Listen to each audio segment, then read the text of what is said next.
Break के बाद आप सभी का एक बार फिर से स्वागत है और अब बुलेटिन में वक्त हो चला है सुपरफास्ट न्यूज का।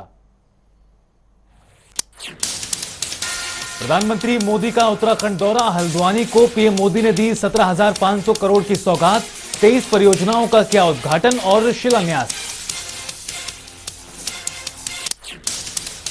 प्रधानमंत्री मोदी ने जनसभा को भी किया संबोधित, कहा विजन प्रोजेक्ट का हुआ उद्घाटन, उनसे हल्द्वानी के लोगों को मिलेगी बेहतर कनेक्टिविटी। संबोधन के दौरान प्रधानमंत्री ने कहा हल्द्वानी के ओवरऑल इंफ्रास्ट्रक्चर के लिए विकास के लिए हम लेकर आ रहे लगभग 2000 करोड़ की योजनाएं, हल्द्वानी की विकास व्यवस्था में होगा सुधार। पीएम मोदी ने कहा उत्तराखंड ने बहुत अभाव झेला, उत्तराखंड के युवाओं को देने के लिए डबल इंजन की सरकार खड़ी, बिना गारंटी आसानी से मिलेगा लोन। उत्तराखंड को न्यू ईयर गिफ्ट देकर विपक्ष पर बरसे प्रधानमंत्री मोदी, कहा प्रोजेक्ट्स में अड़ंगा लगाना उनका ट्रेडमार्क। पीएम मोदी ने संबोधन में गिनाई बीजेपी की उपलब्धियां, कहा बीजेपी के साथ जनता का प्यार, उत्तराखंड के विकास की भावना से काम कर रही हमारी सरकार।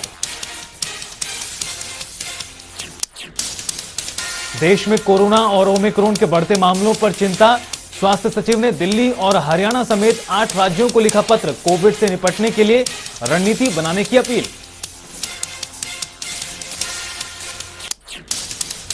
चिट्ठी में राज्यों को कोविड-19 परीक्षण बढ़ाने और अस्पताल स्तर की तैयारियों को मजबूत करने की दी गई सलाह, देश में तेजी से बढ़ रही ओमिक्रॉन के मामलों की संख्या। लखनऊ में चुनाव आयोग ने की प्रेस कॉन्फ्रेंस, चुनाव आयोग ने कहा यूपी के सभी राजनीतिक दल समय पर चाहते हैं चुनाव, कुछ राजनीतिक दल ज्यादा रैलियों के खिलाफ।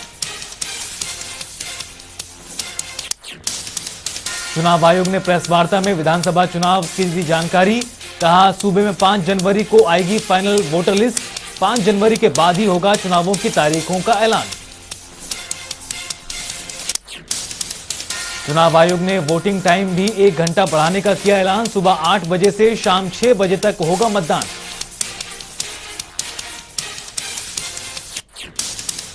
आयोग ने कहा घनी आबादी वाले इलाकों में बूथ बनाने के खिलाफ, रैलियों में कोविड के नियमों को लेकर हम भी चिंतित, राजनीतिक पार्टियों से महिलाओं की सुरक्षा को लेकर भी हुई बात, महिलाओं की सुरक्षा को लेकर हुई चर्चा। दिल्ली के विज्ञान भवन में वित्त मंत्री निर्मला सीतारमण की कई राज्यों के वित्त मंत्रियों के साथ बैठक, राज्यों के मुख्यमंत्री भी रहे मौजूद, वित्तीय सुझावों को लेकर हुई चर्चा। वित्त मंत्री निर्मला सीतारमण के साथ बैठक में हिमाचल प्रदेश के मुख्यमंत्री जयराम ठाकुर भी रहे मौजूद, साथ ही हरियाणा के सीएम मनोहर लाल भी हुए शामिल। कॉरपोरेट, फाइनेंशियल, मजदूर संगठन, कृषि विशेषज्ञों और प्रमुख अर्थशास्त्रियों के साथ निर्मला सीतारमण पहले ही कर चुकी हैं बैठक, कल होगी जीएसटी परिषद की 46वीं बैठक। मुख्यमंत्री मनोहर लाल की केंद्रीय वित्त मंत्री निर्मला सीतारमण से बैठक हुई खत्म, प्री बजट की बैठक के बाद मुख्यमंत्री मनोहर लाल का बयान, कहा केंद्रीय वित्त मंत्री ने देश के सभी राज्यों के वित्त मंत्रियों की बुलाई थी बैठक।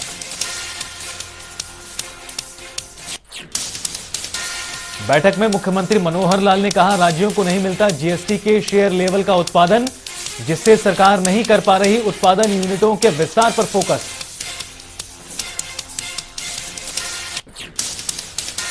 हरियाणा में ओमिक्रॉन की तैयारियों को लेकर बोले सीएम, कहा किसी नई तरह की पाबंदियों को लेकर नहीं हुई कोई बातचीत, 1 जनवरी से दोनों वैक्सीनेशन की डोज जरूरी वाले नियम में कुछ जगहों को देखा। धर्म संसद में महात्मा गांधी पर अमर्यादित टिप्पणी करना संत कालीचरण महाराज को पड़ा भारी, पुलिस ने खजुराहो से किया गिरफ्तार। महात्मा गांधी पर अमर्यादित टिप्पणी करने पर कालीचरण पर देश के कई हिस्सों में हुए थे केस दर्ज होने के बाद कालीचरण चल रहा था फरार।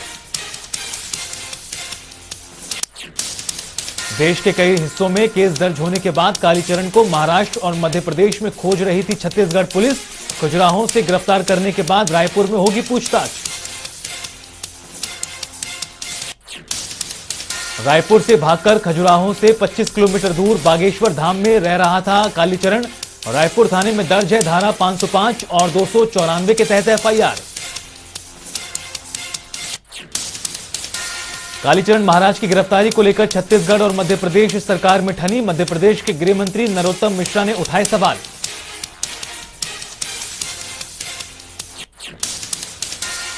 गृह मंत्री नरोत्तम मिश्रा का बयान, बिना एमपी पुलिस को सूचित किए काली महाराज को ले जाना संघीय ढांचे के खिलाफ। छत्तीसगढ़ पुलिस ने किया नियमों का उल्लंघन। छत्तीसगढ़ के सीएम भूपेश बघेल ने पुलिस के एक्शन को बताया जायज। गृह मंत्री नरोत्तम मिश्रा पर भी कसा तंज। भूपेश बघेल ने नरोत्तम मिश्रा पर साधा निशाना, ट्वीट कर लिखा, न्याय में इतना विलंब नहीं होना चाहिए कि वो अन्याय लगने लगे। चंडीगढ़ नगर निगम चुनाव में जीत से गदगद आम आदमी पार्टी। शहर में विक्ट्री मार्च निकाला। दिल्ली के मुख्यमंत्री अरविंद केजरीवाल हुए शामिल। तेजी से बढ़ रहे कोरोना के आंकड़ों से देश में शुरू हुई तीसरी लहर की आहट। राज्य सरकारों ने दी लोगों को सतर्क रहने की नसीहत।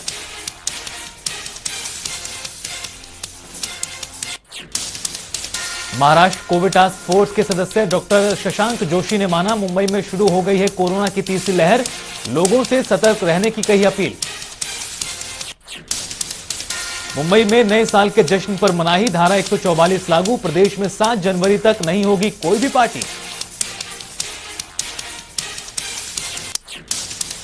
दिल्ली में भी जारी है कोरोना का येलो अलर्ट। 50% अक्षमता के साथ चलने पर मेट्रो स्टेशनों के बाहर लगी लंबी भीड़, लोगों को हो रही परेशानी। दिल्ली में कोरोना के चलते ऑड इवन नियम का सख्त एक्शन। उल्लंघन करने पर 4 दुकानों को किया गया सील। करीब 180 दुकानदारों के काटे गए चालान। राजस्थान में रात 11 बजे से नाइट कर्फ्यू लागू। वहीं केरल में भी नाइट कर्फ्यू लागू, रात 10 बजे तक आवाजाही की परमिशन। गोवा में भी पाबंदियों का ऐलान। नए साल का जश्न रहेगा फीका। क्लब और बार में 50% अक्षमता के साथ जश्न मनाने के निर्देश। कोरोना के खतरे के चलते राजनीतिक दलों में खलबली। केंद्रीय मंत्री गजेंद्र सिंह शेखावत का बयान, बीजेपी वर्चुअल रैली के लिए तैयार। भारत में तेजी से पैर पसार रहा कोरोना का नया वेरिएंट ओमिक्रॉन। देश में संक्रमित मरीजों का आंकड़ा 900 के पार। 250 से ज्यादा मरीज हुए ठीक। देश के 21 राज्यों में फैला ओमिक्रॉन। सबसे ज्यादा महाराष्ट्र, दिल्ली, गुजरात और केरल में सामने आ रहे मामले। भय के साए में जी रहे लोग। महाराष्ट्र में भी ओमिक्रॉन वेरिएंट का सितम। संक्रमितों की संख्या 167 के पार। अलर्ट मोड पर सरकार। राजधानी दिल्ली में सबसे ज्यादा डरा रहा ओमिक्रॉन वेरिएंट। 238 से ज्यादा लोग ओमिक्रॉन से पाए गए संक्रमित। कर्नाटक में ओमिक्रॉन के 34 केस, तो वहीं राजस्थान में 46 और गुजरात में 70 से ज्यादा केस आए सामने। कई राज्यों में नाइट कर्फ्यू। हरियाणा में भी ओमिक्रॉन पकड़ रहा रफ्तार। कुल मरीजों का आंकड़ा 12 के पार। सरकार की बड़ी टेंशन। दुनिया में जारी है कोरोना का कहर। अब तक 28 करोड़ 49 लाख से ज्यादा केस सामने आए। 25 करोड़ से ज्यादा मरीज रिकवर। मौतों का आंकड़ा 54 लाख के पार। भारत में कोरोना की तीसरी लहर ने दी दस्तक। 24 घंटे में 13,154 नए केस आए सामने, तो वहीं करीब 7,000 से ज्यादा मरीज रिकवर। एक दिन में 268 लोगों ने तोड़ा दम। भारत में 3 करोड़ 48 लाख से ज्यादा कोरोना केस। अब तक करीब 3 करोड़ 42 लाख से ज्यादा मरीज रिकवर। कुल मौतों का आंकड़ा 4,80,000 के पार। दिल्ली में कोरोना के 923 नए मामले आए सामने। कुल मामले 14 लाख के पार। एक्टिव केसों की संख्या 2100 से ज्यादा। मौत का आंकड़ा 25,000 के पार। महाराष्ट्र में कोरोना के 3,900 से ज्यादा नए मामले। कुल संक्रमितों की संख्या 66,65,000 के पार। 17,000 से ज्यादा केस अभी भी एक्टिव। मौत का आंकड़ा 1,41,000 के पार। पश्चिम बंगाल में आए कोरोना के 1,089 मामले। कुल मामले 16,32,000 के पार। 16 लाख से ज्यादा मरीज रिकवर। मौतों का आंकड़ा 19,000 के पार। उत्तर प्रदेश में कोरोना के 117 नए मामले, कुल संक्रमण का आंकड़ा 17 लाख के पार। एक्टिव केसों की संख्या 470 से ज्यादा, तो वहीं मौत का आंकड़ा 22,000 के पार। बिहार में 24 घंटे के भीतर कोरोना के 77 नए केस, कुल मामले 7,26,000 के पार। 210 से ज्यादा केस अभी भी एक्टिव, मौत का आंकड़ा 12,000 के पार। हरियाणा में 217 नए कोरोना केस, कुल आंकड़ा 7,73,000 के पार। अब तक 7,62,000 से ज्यादा मरीज रिकवर, 826 केस अभी भी एक्टिव। हिमाचल में पिछले 24 घंटे में 52 नए मामले दर्ज, कुल संक्रमितों की संख्या 2,28,000 के पार।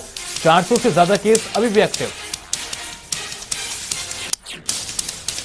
देश में कोरोना के खिलाफ वैक्सीनेशन अभियान जारी, वैक्सीनेशन का आंकड़ा 143 करोड़ के पार।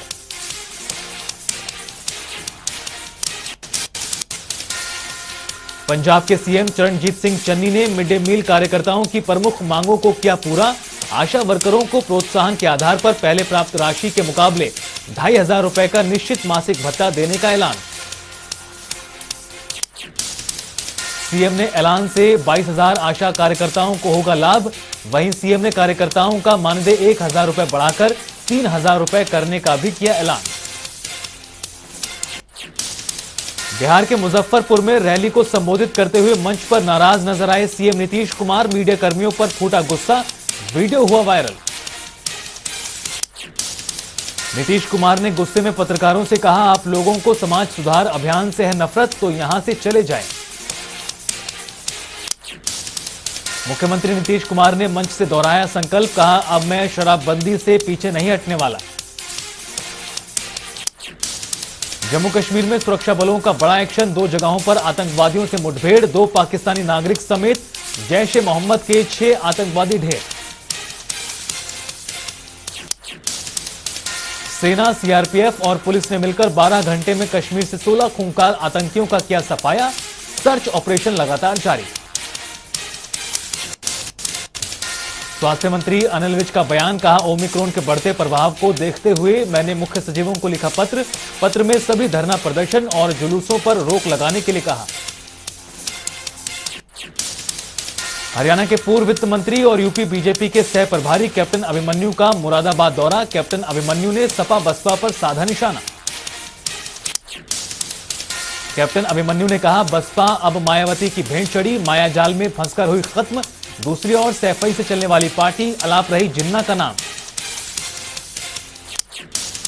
कुरुक्षेत्र में राज्य मंत्री कमलेश ढांडा ने जिला कष्ट निवारण समिति की बैठक में की शिरकत। मंत्री कमलेश ढांडा ने अधिकारियों को दी नसीहत, कहा सभी अधिकारी लोगों का फोन उठाएं, अगर नहीं उठाया तो होगी उनकी खिलाफ कार्रवाई।